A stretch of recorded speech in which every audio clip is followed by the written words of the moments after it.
my doctor tells me that it's just going to get worse. Why should I bother doing anything about it?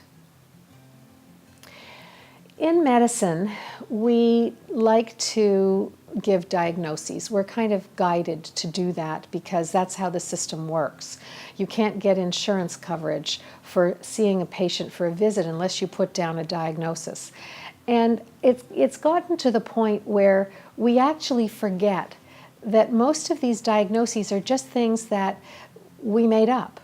We saw a series of what are called signs and symptoms. Signs are things that we see in the patient. Symptoms are things that patients complain about.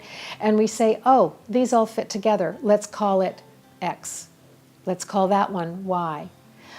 But in reality, when we are faced with a patient, that person is a very unique individual. It's like saying that an oak tree and an elm tree and a palm tree, well, they're just trees. They all have the same diagnosis. They all have the same concept that can describe them. But we know they are all very different structures, and they are good for different things. And in the situation of patients, that they may need somewhat different approaches even when they have the same diagnosis. So the other part about diagnoses is that some of them are called chronic.